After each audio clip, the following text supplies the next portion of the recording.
माऊली संत ज्ञानेश्वर महाराज पालखी सोहळ्यामध्ये सहभागी असलेली शिक्रापूर इथून आलेल्या श्रीपाद सेवा मंडळाच्या दिंडीमध्ये आनंदाचं वातावरण पाहायला मिळालं। वारी मार्गावरून चालताना या दिंडीतील वारकऱ्यांच्या चेहऱ्यावर एक वेगळ्याच प्रकारचा उत्साह पाहायला मिळाला। या दिंडीसोबत चर्चा केली आहे आमच्या प्रतिनिधींनी।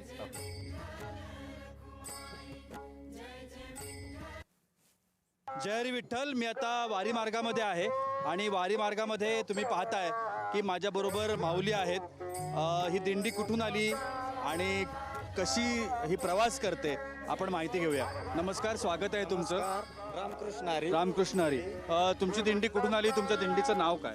आमच्या दिंडीचं नाव आहे श्रीपाद सेवा मंडळ शिक्रापूर। आम्ही शिक्रापूरवरनं आलोय आळंदीला। आळंदीला तर बंद सांगितलं होतं ना मुख्यमंत्र्यांनी। डायरेक्ट पुण्यामध्ये आलो, पुण्यामधनं मुक्काम करत आज इथपर्यंत पोहोचलो। साधारणतः शिक्रापूर ते आळंदी हा किती प्रवास आहे? साधारणतः शिक्रापूर ते आळंदी 245 किलोमीटर आहे। शिक्रापूर ते आळंदी। तिथे तुम्ही सगळे वाहनाने आला? शिक्रापूर ते आळंदी ते पंढरपूर सगळा 245 किलोमीटर आहे। 245 किलोमीटर। आणि किती वर्षापासून तुम्ही ही दिंडी करताय? आता दिंडीला जवळजवळ 21 वर्ष आहे। 21 वर्ष आहे दिंडीला। आमची आई येत होती, वडील येत होते, आता ते थकल्यात। मग वारी चालू ठेवायची म्हणून मी चालू केली। बरं बरं बरं, वा। आणि साधारणतः किती वारकरी असतात तुमच्या या संपूर्ण दिंडीत? साधारणतः 150 वारकरी सध्या आहेत, पण पुढं आहे ना, पुढं वाढत चालतात वाखरीपर्यंत। बरं। आणि कशा पद्धतीनं तुमचे उपक्रम चालतात दररोज? तुम्ही कशा पद्धतीनं दररोज किती किलोमीटर अंतर चालता? रोजचे साधारण 20-22 किलोमीटर अंतर राहतं रोजचं।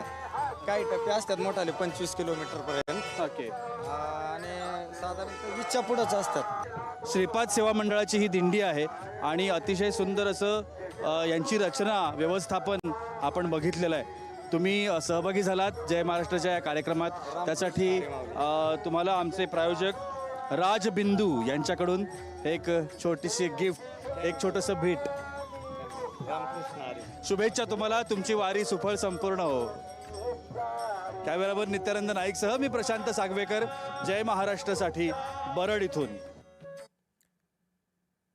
माऊली वारीच्या या टप्प्यावरती वारकऱ्यांच्या चेहऱ्यावरचा तो समाधान, ते आनंद आणि या सगळ्या पार्श्वभूमीवरती आज फक्त एकच असते विठ्ठलाची, ती म्हणजेच त्या भेटीची।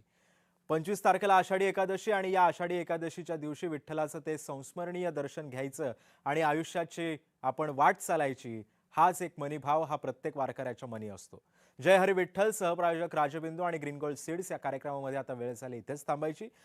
पण वारीच्या या टप्प्यावरचे काही क्षण घेऊन भेटूयात आपण उद्याच्या भागामध्ये। तोपर्यंत बघत राहा जय महाराष्ट्र।